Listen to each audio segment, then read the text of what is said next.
tie for 20 points, we ask the people.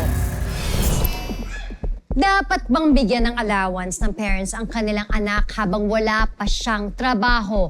A, oo, B, hindi. Your 5 seconds start now.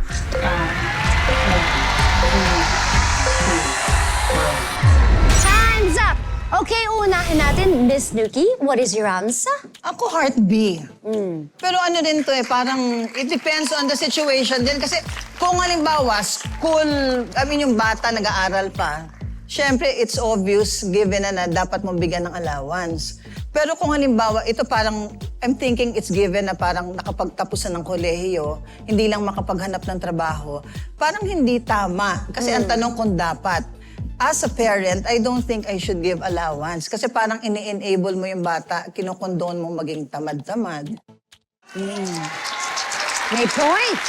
How about you, Atisa? What do you think? What is your answer? Ako, letter B yung answer ko because it's based on what I think the people think. Yes. But personally, I think that the children are the responsibility of the parents up to a certain age. And tama si Miss Nuki na kung nag-aaral pa yung mga bata, of course, allowance. Pero kung napatapos na, napag-graduate na, nagtrabaho na yung magulang para paghirapan yung pag-aaral ng anak, time na nung anak magbigay sa magulang. Very well said, candidates! Ano kaya ang opinion ng people, Sean? Pangalan po natin? Roti Mary from Bicol. May anak na po kayo? Meron po. Meron. So, nagtatrabaho na po ba sila? Nag-aaral pa lang. Pero pag nag-graduate na sila, yun, tapos wala pang trabaho, itutuloy niyo pa rin po ba yung pagbibigay ng allowance o hindi na? Itutuloy ko pa rin po kasi nga po wala pa silang trabaho. Saan naman siya kukuha ng pera?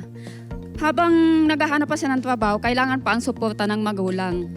Kasi tayo yung unang susuporta, hindi yung ibang tao. Alam nga naman sa ibang tao pa siya hihingi ng tulong, di ba? Kailangan magulang tayo. Kasi kapag nagkatrabaho naman yan, maaalala din tayo ng ating anak. At ibabalik din niya yun sa atin. Thank you, Nanay Marie. Thank you so much. Eto, mukhang yung mukha mo parang nagre-react na eh. Ang sagot natin, Poka. Dapat bang bigyan ng allowance ng parents ng kanilang anak habang wala pang siyang trabaho? It means nasa tamang edad na ang bata para siya'y maghanap ng trabaho. Responsibilidad ng magulang, nagabayan at in-nurture ang kanilang mga anak hanggang sa paglaki. At lumagpas na ang edad at tama ito at hindi pa nito kayang tumayo sa sariling paa, pagkukulang nito hindi lamang ng anak, pati ng magulang. Dahil ang sagot ko ay letter B. No. Pang-beauty pageant yung sagot mo, ha? Siyempre, may Hispano-Americana Dami dito. Let's ask our queens. Okay ba? Pasok ba ang sagot niya? Lumalaban. Approve. Unahan mo yan. Celebrity Janina, ikaw. Okay lang na yes, okay lang na may allowance, pero dapat may advice din at may tamang paggabay. Dapat may boundaries din. Kasi malay mo, yun na nga, nasa searching for job mode pa ang mga anak, di ba? At kung bigyan natin sila ng allowance, malay mo, mas maging resourceful sila. Pwede nila gamitin yung allowance na yan para, I don't know, bumili ng mga ring light, mag-live selling online, o diba? At least meron kang magagawang something productive and resourceful habang hinaantay mo yung perfect opportunity or habang nag-job search ka. Yeah. Ayun. Pero bago pa magkainitan, ano ba talaga ang sagot? Heart. Parehong B, hindi ang kanilang sagot. Will they get 20 points? The people have spoken at ang sagot ng people ay...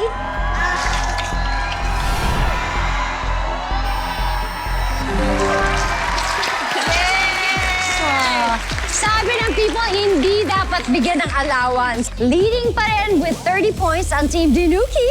Habang, yes, may 20 points naman ang Team Buenazzi.